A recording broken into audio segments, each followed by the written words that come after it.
blame me on the hood. Dirty cops try to rob me for my rights, but I know my rights. I know. Mike Bluehair here, reporting for Film the Police Portland. This video is going to be a follow-up on a video I uploaded just a little while ago called Handcuffs and the Cross. It's about something called One Congregation, One Precinct, or One Cop, One Precinct, One Congregation. What I believe 1C, 1P is actually about is to marry church and state together in this kind of surveillance apparatus through this cell phone app that they're going to be developing that's going to give their parishioners access, exclusive access to law enforcement in a way that everyone else doesn't. They'll have, the app will be tied into Facebook and Twitter and FaceTime and a number of other social networks. But yes, it just sounds like another extension of the police state being, billed as some kind of community policing effort. Well, I just had a chance to have a conversation with Pastor Matt Hennessy about my concerns about 1C, 1P, and he also expressed some of his concerns, and we have sort of a tentative idea to sit down and talk later at length about giving him a platform to talk about his concerns about One Cop, One Precinct. So yeah, let's check out that video. Years ago, and we're still there. We're still there. Pastor Hennessy, yes, I have a question for you. Yeah. There's something that came up in the Willamette Week a number of months ago called One Cop, One Congregation, One Precinct. Yes. Where local churches are going to be interfacing with our law enforcement, and I'm just curious which churches are involved with that, and if the citizens need to know more about how that's going to work or happen, can you give me some information about it? Yeah, I went to the luncheon and Chief Outlaw, Sheriff Reese, and I can't remember who, I think our U.S. Attorney and others, everybody was involved in pulling this luncheon together. Yeah, it's like Motorola Solutions and right. AT&T. Right, okay. And the pastor who's leading that initiative is from Atlanta, and so that really produced, first of all, it educated us and helped us to know what the One Cop was all about. Yeah. I can't tell you how many people, many churches are involved, because I think they're just getting off the ground. We just got our notification the other day.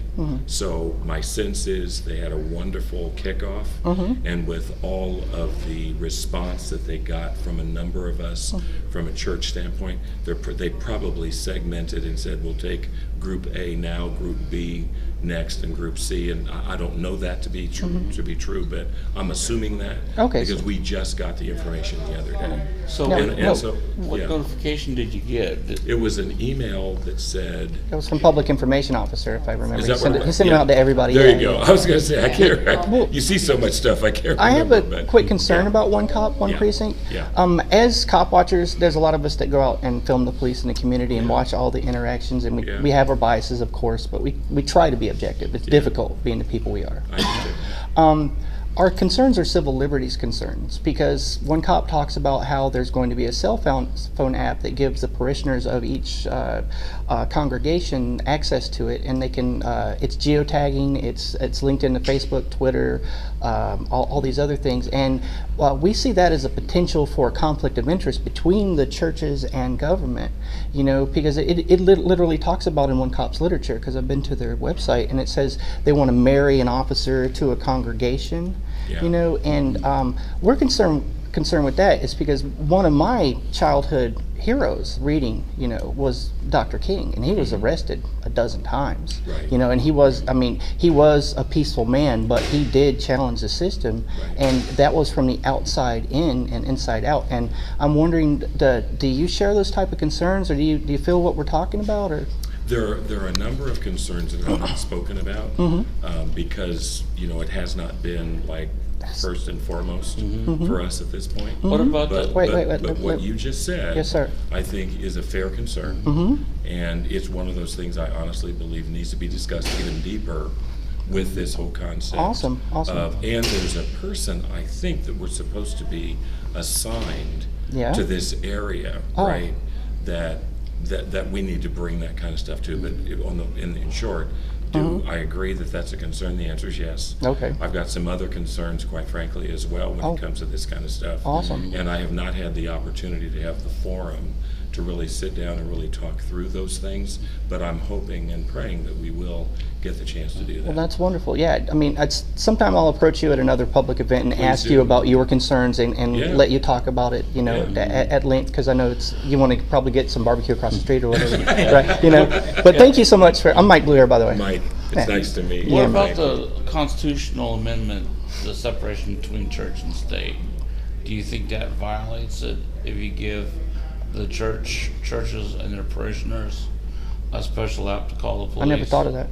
Yeah, I guess I haven't thought it through in that way. What I've tried to do in everything that we have been involved in is really say, how do we exist and collaborate and recognize that we have issues, the police has issues, and rather than point fingers, how do we figure out how they're able to do their job and we're able to do ours? To the question of does it cross the church and state line? I just believe that it's important that we can work together. Yeah. Does it? I'm not sure whether it does or not, to be honest. Yeah, because a lot of state capitals that have the "In God We Trust" and stuff like that are being challenged, and the Supreme Court's kicking them out. Right. So they're kicking that out, saying it's a violation of church and state. Then the churches working with the police would also be a violation of church and state. Yeah. And see, I think, let me just give you my thought on Sure. this. My thought is that it is very important that there are ways, and I think ways that don't create any sort of law-breaking and or constitutional breaking things that are going on in community. But there are an awful lot of things when we talk about community policing and things of that nature that really require the ability for both police and community to have a mechanism to work together or to communicate to one another. But I worry about that sometimes. I'll give you a key example was what happened to State Representative Janelle Bynum when she's in Happy Valley going door to door, just, you know, saying I'm running for office. What happened to her? Somebody called and said, by the way, we've got a black woman running around our street, our neighborhood.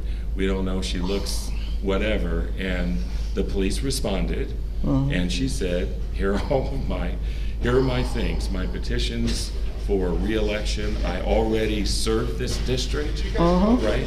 But in that case, I felt, wow, there's some real work that has to be done community-wide when it comes to neighborhood associations, when it comes to one cop and whoever else. One of the things we do as cop watchers is we film the police interacting with homeless folks quite a bit in a disproportionate way.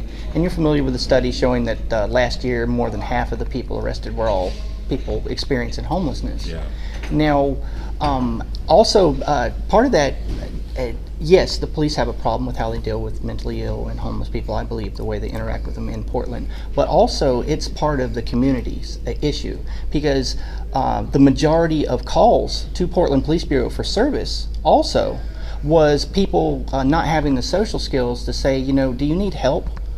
You know, because there's a homeless person asleep on the sidewalk. Most of the police calls for service had to do with unwanted persons around. So if people could develop social skills and empathy and things like that, where it's like, say, hey man, do you need some water? I agree. You know, or do you just need somebody to talk to? And that's part of the problem. It's a systemic societal thing, and not just on the police. And I'm not really a pro-police advocate. I'm very brutal on them, but I still see that as a problem. You know, and I appreciate the conversation with you. But, Thank you. Yeah, I man. appreciate it. I appreciate you taking the time. Fucking dirty cops wanna slam me on the hood. Dirty cops try to rob me for my rights, but I know my rights. I know.